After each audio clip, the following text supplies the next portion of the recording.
झारखंड में सूचना आयुक्त की नियुक्ति एक लंबे समय से इंतजार में है, लेकिन इसको लेकर जब पहल हुई तो अब राज्यपाल ने फाइल लौटा दिया, ये कहकर कि उसमें विधिक त्रुटि है। यानी कि जो विधिक सलाह लिए राज्यपाल ने, उन्होंने उसके आधार पर उस फाइल को लौटा दिया।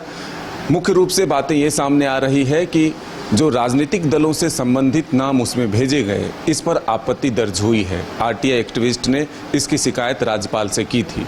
इस विषय पर बातचीत के लिए हमारे साथ मौजूद हैं बीजेपी के प्रवक्ता अशोक बराइक जी। इनसे ही विस्तार से जानते हैं। सूचना आयुक्त की नियुक्ति पहले नेता प्रतिपक्ष की वजह से लटका रहा, अधर में रहा, लेकिन अब जब पहल हुई तो इसमें कई राजनीतिक दलों के नाम जो है उसमें भेज दिए गए व्यक्ति के। अब इस पर आपत्ति दर्ज हुई और राज्यपाल ने वापस कर दिया है। इसको क्या किस रूप में देखिए, लंबे समय के बाद में कई संवैधानिक पद खाली थी और लंबे समय के बाद में नेता प्रतिपक्ष की भी घोषणा की गई। अब हर संवैधानिक जो पदें हैं उसको धीरे धीरे रिक्त को भरने की प्रक्रिया चल रही है। उसी में एक सूचना आयुक्त का पद था। सूचना आयुक्त के पद में कई राजनीतिक दल के जो प्रतिनिधि थे, उनके कार्यकर्ता थे, उनके नामों को भेजा गया। उसमें 4 नाम को भेजा गया था। पक्ष, सत्ता पक्ष हो चाहे विपक्ष हो, सभी मुख्यमंत्री, नेता प्रतिपक्ष, लोगों के सहमति से 4 नाम को तय करके भेजा गया था। उसको किसी कारणवश लोक भवन से वापस लौटा दिया गया। देखिए, मेरा तो यह स्पष्ट कहना है कि जब राष्ट्रपति का जो चुनाव कोई लड़ता है तो वो संवैधानिक पद होता है, और वो भी कोई ना कोई राजनीतिक कार्यकर्ता ही चुनाव लड़ता है। उस समय तक, जब तक वो चुनाव लड़ रहा होता है, तब तक वो कार्यकर्ता ही होता है, और जैसे वो नियुक्त होता है उसके बाद वो उस किसी भी राजनीतिक दल से संबंध रखता है, उसे वो इस्तीफा देता है। आप कमोबेश वही स्थिति आप राज्यपाल की स्थिति में भी आप देखेंगे। आप एक उदाहरण मैं देना चाहता हूँ कि नंद किशोर यादव जी बिहार में वर्तमान में मंत्री थे। अचानक वहाँ स्थिति परिस्थिति बदलती है, उनको राजभवन राज्यपाल बना दिया जाता है, और उस समय तक वो उस सरकार के मंत्री रहे और नोटिफिकेशन जारी होता है कि वो राज्यपाल है। तो देखिए, ये स्थिति और ये परिस्थितियाँ होती रहेगी। और जिस तरह से विज्ञापन को हम लोगों ने देखा है, उसमें कहीं वैसा चर्चा नहीं है कि राजनीतिक दल के कार्यकर्ता का नाम को नहीं भेजा जा सकता है। आप उसमें स्पष्ट रूप से लिखा गया है, कोई सामाजिक कार्यकर्ता हो, कोई लॉयर हो सकता है, कोई पत्रकारिता के क्षेत्र में काम किया हो सकता है, यानी अलग अलग क्षेत्रों में काम करने वाले लोग का उसमें जिक्र किया हुआ है, सामाजिक क्षेत्र में भी। तो जो 4 नामों में से जिनकी चर्चाएं हो रही है, उसमें कुछ पत्रकार है। अगर उनकी अपनी व्यक्तिगत अगर आप क्वालिफिकेशन को देखेंगे तो कई लोग उसमें से लॉयर भी हैं, रजिस्टर्ड लॉयर है, बार काउंसिल ऑफ झारखंड में वो रजिस्टर्ड लॉयर है। तो आप उस हिसाब से भी आप उनके नामों का आप इग्नोर नहीं कर सकते हैं। किसी कारणवश लोगों ने वहां राज्यपाल के पास जाकर शिकायत की है। कई सुप्रीम कोर्ट के कई ऑर्डर्स को उन्होंने मेंशन करते हुए किया है। राज्यपाल महोदय ने भी उनको वापस सरकार को भेजा है। लेकिन मुझे लगता है कि इसमें कहीं कोई किंतु परंतु नहीं है। ऐसे कई तरह के कई फाइलें लोक भवन से वापस आई है, फिर वापस राज्य सरकार उसको संशोधन करके भेजी है। मुझे लगता है इसमें कोई किंतु परंतु नहीं है, क्योंकि जो नाम को भेजा गया है वो स्पष्ट रूप से समाज में उल्लेखनीय काम करने वाले एक प्रमुख चेहरा है, इस प्रदेश के प्रमुख चेहरा में से लोग शामिल है। तो मुझे लगता है कि कहीं कोई किंतु परंतु नहीं है। वापस फिर से सरकार भेजने की उम्मीद है, भेजेंगे, नाम तय हो जाएगा। अशोक जी, पूरी चर्चा ये हो रही है कि आप लोगों ने मिल बांट लिया, यानी कि जेएमएम से एक सदस्य, बीजेपी से एक सदस्य और कांग्रेस से एक सदस्य। ये आपसी तालमेल कैसे बन गया सूचना आयुक्त में? देखिए, संवैधानिक पद में तालमेल बनाकर ही चलनी चाहिए। आप वो एक ऐसा पद है, वो आप एक तरफा या एक पक्षीय कार्य नहीं कर सकते हैं। वहाँ एक ऐसा चेहरा होना चाहिए। संवैधानिक पद है, उसकी गरिमा होती है, तो उसकी गरिमाई पद को जो सुशोभित करे वो ऐसा व्यक्ति हो जो सभी के साथ समन्वय बनाकर चल सके, किसी के साथ भेदभाव ना करे। तो कुल मिला के कहा जा सकता है कि सत्ता पक्ष के लोग ने भी उसमें हामी भरी है, विपक्ष के लोगों ने भी उसमें हामी भरी है। तो ऐसे नामों को चिन्हित किया गया। आप देखेंगे कि कई राजनीतिक दल के कार्यकर्ता उसमें है शामिल, लेकिन सिर्फ उन्हीं का नाम को क्यों चुना गया है? क्योंकि वो अच्छे कार्यकर्ता थे और उस पद के लिए परफेक्ट थे, इसलिए उनका नाम को चुना गया है। राज्य में कई जिलों में एक तरह से ट्रेजरी में गड़बड़ी सामने आई है, इसको किस रूप में देखते हैं?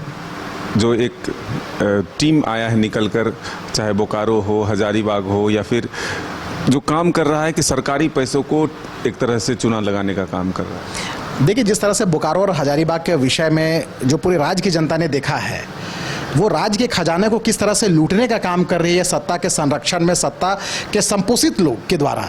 आप कह सकते हैं कि एक रिटायर्ड हवलदार एक सिपाही के खाते से जिसका कोई मतलब नहीं है, उसके खाते में पैसा का पैसा ट्रांसफर हो रहा है।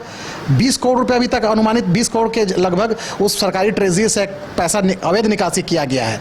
और कमोवेश हम लोग तो प्रेस कॉन्फ्रेंस के माध्यम से भारतीय जनता पार्टी ने आरोप लगाया है कि अगर ठीक से जांच हुई तो ये कहीं ना कहीं पशुपालन घोटाला पार्ट 2, चारा घोटाला पार्ट 2 की जैसा ये घोटाला होगा।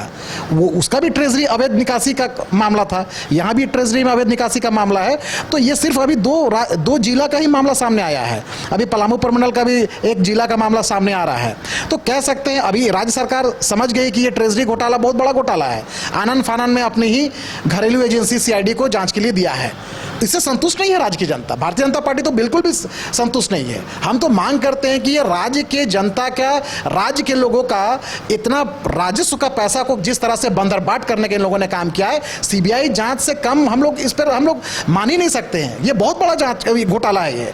जिस तरह से चारा घोटाला में सीबीआई की एंट्री हुई और परत दर परत खुलते गए, पता चला कि इतना बड़ा ट्रेजरी में अवैध निकासी की गई है। तो इसी तरह से सीआईडी से हम, क्योंकि सीआईडी में कौन बैठते हैं मदन जी? सीआईडी में वही लोग बैठते हैं जो किसी जिला के एसपी हुआ करते हैं या जिला में कभी कोई अधिकारी रहे, बड़े पुलिस अधिकारी रहे, वही सीआईडी में अधिकारी रहते हैं। तो कहीं ना कहीं बिल्ली की दूध की रखवाली करने के लिए आप वापस बिल्ली को लगा दिए हैं। तो इससे हम नहीं मानने वाले हैं। चारा घोटाले में तो मुख्यमंत्री तक हाथ पहुंच गया, तो क्या ये लगता है कि ये घोटाला भी उसी तरह से आगे बढ़े? देखिए, बिना सत्ता के संरक्षण में, बिना सत्ता के जानकारी में इतने बड़ी ट्रेजरी से अवैध निकासी नहीं हो सकती है। मैं तो उदाहरण दे रहा हूँ ना चारा घोटाला का। चारा घोटाला में भी चाईबासा से जब शुरुआत हुई थी तो पता ही नहीं चला था कि चाईबासा के रास्ते होते हुए, रांची होते हुए जब पटना पहुँच गया, उस समय के समय में जब सीबीआई एंट्री मारी थी तब।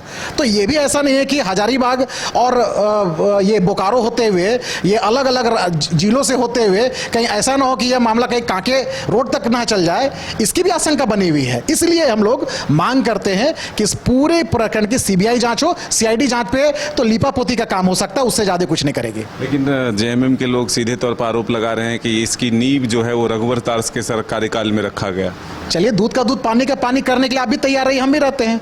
आप दम है तो कीजिए सीबीआई जांच के अनुशंसा, हम तो तैयार बैठे हैं। सीबीआई जांच में तो कोई देखा देखी नहीं होगी। आप सीआईडी जांच में, आपके पूर्व के कई तरह से मामले में हम लोगों ने देखा है कि सीआईडी जांच में क्या हुआ क्या नहीं हुआ, 6 महीना 8 महीना में आप लोगों ने क्या किया है। हम तो कहते हैं कि जब इतना बड़ा स्कैम है, इतना बड़ा घोटाला है, इतना बड़ा अवैध निकासी है, अगर आप में दम है तो आप कीजिए, सीबीआई जांच की अनुशंसा कीजिए, हम तो तैयार है। अगर हम गड़बड़ है तो हम उसका सामना करने के लिए तैयार है। लेकिन गड़बड़ी कहाँ से है, ये राज्य की जनता को बखूबी पता है। तो ये थे अशोक बराइक जी, जो साफ तौर पर कहते हैं कि राज्य में एक बड़ी गड़बड़ी हुई है, बड़ा घोटाला हुआ है। चारा घोटाला से कम नहीं इसे बता रहे हैं। इसकी जांच की मांग सीधे तौर पर सीबीआई से कराने की कर रहे हैं। अब देखना होगा कि राज्य सरकार इसको लेकर के क्या कुछ पहल करती है।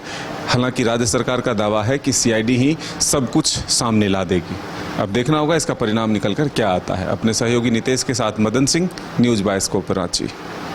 बायोम इंस्टीट्यूट नीट की तैयारी के लिए एक भरोसेमंद नाम। यहाँ अनुभवी फैकल्टी, स्मार्ट क्लासरूम और बेहतरीन टीचिंग मेथड से स्टूडेंट्स को मिलती है मजबूत तैयारी। यहाँ हर स्टूडेंट को मिलता है पर्सनल गाइडेंस और डाउट क्लियरिंग का पूरा सपोर्ट। नीट 2027 और 28 के लिए फेज 1 बैच 9 अप्रैल से शुरू हो रहा है। आज ही बायोम इंस्टीट्यूट से जुड़े और अपने डॉक्टर बनने के सपने को दे सही दिशा। बायोम इंस्टीट्यूट सिर्फ मेडिकल प्रिपरेशन का संस्थान।